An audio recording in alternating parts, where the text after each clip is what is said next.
mengerti kehendak Tuhan, kita bisa hidup bijaksana dalam semua aspek kehidupan kita kalau kita ngerti kehendak Tuhan. Sebab ketika kita ngerti kehendak Tuhan, maka kita saudara hidup dengan cara hidup yang terbaik. Cara hidup yang terbaik adalah ketika kita hidup selaras dengan kehendak Tuhan. Roma 12 ayat 2 mencatat ada 3 level kehendak Tuhan. Yaitu kehendak Tuhan yang baik, yang berkenan, dan yang sempurna. Nah, untuk mengetahui kehendak Tuhan ini dan hidup selaras dengan kehendak Tuhan, maka saudara, ini hal yang harus terjadi terlebih dulu. Berubahlah oleh pembaruan budimu. Don't be conformed with the world. Jangan jadi serupa dengan dunia ini. Tapi berubahlah oleh pembaruan budimu. Jadi budi kita harus diperbaharui. Nah, gimana caranya saudara? Pikiran kita diperbaharui. Mazmur 1 ayat 1-3 jelas mengatakan bahwa kalau kita merenungkan firman Tuhan, merenungkannya siang dan malam, kita akan seperti pohon yang ditanam di tepi aliran air. Ya, yang daunnya tetap hijau, yang berbuah pada musimnya. Apa saja yang diperbuatnya berhasil. Wow, dahsyat. Satu hari saya bertanya, Tuhan, kenapa apa saja yang saya buat berhasil kalau saya renungkan firman? Lalu Tuhan jelasin begini. Ya, karena kalau kamu merenungkan firman-Ku, maka itu artinya kamu sedang apa? Sedang memasukkan pikiran-pikiranku ke dalam pikiranmu. Engkau sedang menyelaraskan pikiranmu dengan pikiranku. Nah, karena engkau sudah selaraskan dengan pikiranku, maka tentunya ketika kamu ngikutin apa yang aku pikirkan, apa saja yang dikerjakan sesuai dengan apa yang aku pikirkan, sudah pasti berhasil. Wow, jelas ya? Jelas sekali ketika, wah Tuhan bukakan itu kepada saya bilang yes. Jadi mari kita bersemangat, ya, bergairah, konsisten untuk merenungkan apa? Firman. Yosua 1:8 juga bilang hal yang sama, saudara. Orang yang merenungkan firman, orang yang memperkatakan firman siang dan malam, perjalanannya akan dibuat Tuhan berhasil. Perjalanannya berhasil, perjalanannya beruntung. Saya yakin saudara, kita semua ingin berhasil, kita semua ingin beruntung, ya kan? Ternyata saudara ada kuncinya. Kuncinya sederhana sebetulnya. Merenungkan firman Tuhan, memperkatakan firman, maka perjalananmu akan berhasil. Perjalananmu sukses. Engkau beruntung kemanapun engkau pergi. Haleluya. Dahsyat. Wow. Kolose 3 ayat 1 dan 2 berkata, pikirkanlah perkara yang di atas, bukan yang di bumi. Ini dia saudaraku, caranya saudara. Supaya kita bisa ngerti kehendak Tuhan yang baik, yang berkenan, dan yang sempurna. Ini harus kita lakukan. Pikirkan perkara-perkara surgawi. Pikirkan perkara-perkara di mana Kristus ada duduk di sebelah kanan Allah. Ketika saudaraku yang kasih, kita menangkap pikiran-pikiran Kristus yang super, yang great, yang brilliant. Dan ketika kita mampu saudaraku untuk mengerti, dan ketika kita melakukannya, haleluya. Mazmur 1 ayat 3 berkata, you shall prosper, berhasil, beruntung, berlimpah, berkemenangan. Haleluya. Puji Tuhan, ini hal yang kedua saudara. Cara hidup yang bijaksana. Di hari-hari di mana kita menanti-nantikan Tuhan. Saat di mana kita berjaga-jagalah. Mempersiapkan diri kita. Menantikan kedatangan Yesus Kristus yang kedua kali. Yaitu dengan mengerti kehendak Tuhan. Puji Tuhan. Yang ketiga. Penuh dengan roh. Hendaklah kamu penuh dengan roh. Ya. Kita bisa hidup bijaksana. Mengelola hidup ini baik. Benar, keputusan-keputusan, pilihan-pilihan kita, sikap perilaku kita baik dan benar.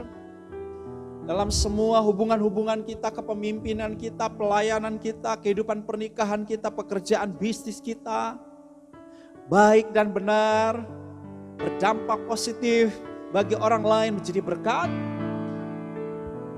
Kalau saudaraku yang kasih, kita selalu penuh dengan Roh Kudus. Karena ketika kita penuh dengan Roh Kudus, kita sedang saudara memilih hidup yang bijaksana. Roh Kudus akan membuat kita hidup bijaksana. Haleluya. Pribadi Roh Kudus yang ada di dalam hidup kita, itu memberikan kepada kita karunia-karunia-Nya. Supaya kita jadi berkat. Dengan karunia-karunia yang Tuhan berikan buat kita, kita dapat melayani. Melayani berarti kita jadi apa? Berkat. Roh Kudus juga memampukan kita bersaksi. Wow, dahsyat ya. Roh Kudus juga memampukan kita untuk hidup kudus. Ya, kita nggak mungkin saudara bisa ngalahin hawa nafsu daging, godaan-godaan duniawi hanya dengan kekuatan diri kita, nggak bakal bisa. Kita perlu the power of Holy Spirit. Kita perlu kekuatan Roh Kudus. Sebab itu perlu sekali kita penuh Roh Kudus setiap hari. Ya. Roh Kudus yang ada di dalam diri kita juga, saudaraku, akan menyatakan tanda dan mujizat dari hidup kita saat kita beritakan Injil. Saat kita mendoakan orang sakit, saat kita mengusir setan, saat kita melayani jiwa-jiwa. So powerful sekali saudara kalau hidup kita selalu penuh dengan apa? Roh Kudus. Ya. Kalau begitu saudara, gimana cara praktisnya supaya setiap hari kita penuh Roh Kudus?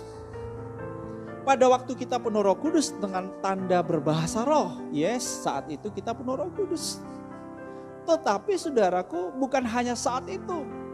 Kapan? Mungkin itu 5 tahun yang lalu, 3-4 bulan yang lalu. Tapi Tuhan mau hari ini kita penuh Roh Kudus. Cara praktis untuk kita penuh Roh Kudus setiap hari, saudaraku, yaitu yang pertama, berdoalah selalu dalam roh. Nah, berdoa dalam roh bicara mengenai doa yang terus terhubung dengan Tuhan dari hatimu setiap saat, ya. Tetapi juga berdoa dalam roh juga berarti saudara bisa berdoa dengan berbahasa roh. Bagi saudara yang sudah berkarunia bahasa roh, yuk sering-seringlah berdoa dengan berbahasa roh. Karena ketika kita berdoa dengan bahasa roh itu membangun roh kita. Itu menguatkan roh kita. Ya, amin. Dan ketika kita banyak berdoa dalam bahasa roh itu juga apa saudara? Mengaktifasi karunia-karunia Roh Kudus yang ada dalam hidup kita. Jadi ini cara praktis yang kedua, penuh Roh Kudus, yaitu aktivasi karunia-karunia roh. Jadi ketika kita selalu berdoa dalam roh, maka kita juga sedang mengaktifasi karunia-karunia Roh Kudus yang Tuhan sudah berikan buat kita. Dan yang berikut, cara praktis untuk penuh Roh Kudus adalah tidak mendukakan Roh Kudus. Gimana cara tidak mendukakan Roh Kudus? Yaitu ikuti tuntunan Roh Kudus. Ya. Ikuti maunya Roh Kudus. Maka kita tidak mendukakan Roh Kudus. Ya. Nah, saudara-saudaraku yang dikasih oleh Tuhan, dengan kita saudara-saudara penuh Roh Kudus, senantiasa penuh Roh Kudus, kita mendapatkan tuntunan Tuhan, bimbingan Tuhan, hikmat Tuhan. Kita tahu apa yang Tuhan mau dan apa yang Tuhan tidak mau. Kita sedang menjalani cara hidup yang bijaksana. So, jemaat Tuhan, setiap pemirsa yang mengikuti program ini, Tuhan mau kita seperti wanita yang bijaksana. Wanita yang menyiapkan dirinya sebaik mungkin. Lampunya tetap menyala, ada buli-buli minyak. Dia memilih cara hidup yang bijaksana. Karena dia tahu bahwa kedatangan daripada Tuhan sudah sangat dekat sekali. Mari kita memilih cara hidup yang bijaksana. Jadilah seperti wanita yang bijaksana.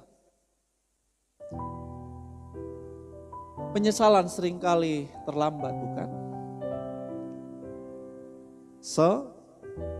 Hari ini pastikan engkau memilih cara hidup yang bijaksana. 3 petunjuk yang sudah saya bagikan kepada saudara. Cara hidup yang bijaksana di hari-hari ini. Yang pertama, ulangi bersama saya. Pergunakanlah waktu yang ada. Yang kedua, mengerti kehendak Tuhan.